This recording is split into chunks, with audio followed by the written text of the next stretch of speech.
Dagsa na ang mga pasahero sa Batangas Port para umuwi sa kani-kanilang probinsya. Mahigpit naman ang ipinatupad na seguridad sa pantalan para sa seguridad ng mga biyahero.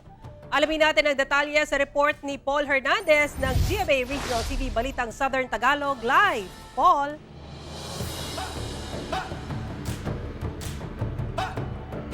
Yes, Sara, pila-pila na yung mga pasahero sa ticketing area na uuwi sa kani-kanilang probinsya. Simula pa kaninang madaling araw, wala nang humpay yung pagdating nila dito sa Batangas Port.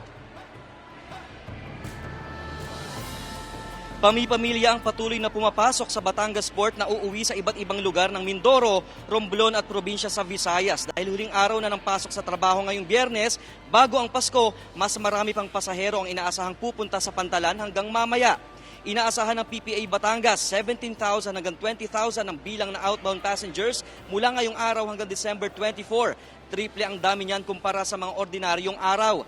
Nagbalik biyahe ang sea trip ng papuntang Katiklan kaninang 7:30 ng umaga ng isang shipping line. Pero ayon sa Marina, ang sunod na biyahe nito sa gabi na 7:30 ay fully booked na. Masusi pa rin ang inspeksyon sa mga bagahe at pag-iikot ng mga K9 units. May itinayo na ring passenger assistance desk. Bawal ang mga deadly weapon, flammable materials at karne. Abiso ng Batangas Port Management, maglaan ng hanggang 4 na oras sa pagpunta sa pantalan dahil inaasahan yung Carmageddon o matinding traffic mula sa iba't ibang lugar. Posible rin ang build-up pa sa pagpasok naman sa Batangas City proper dahil sa ongoing construction ng isang flyover dito sa lungsod.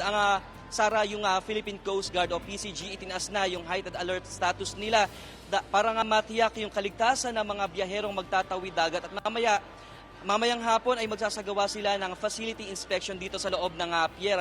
Ayon pa naman sa pamunuan ng PPA Batangas, ang abiso nila extra ng pasensya daw yung bitbitin nila dahil inaasahan nga na mas marami pang pasahero yung tutungo rito. Sara. Okay, maraming salamat at advance Merry Christmas sa inyo dyan. Paul Hernandez ng GMA Regional TV Balitang Southern Tagalog.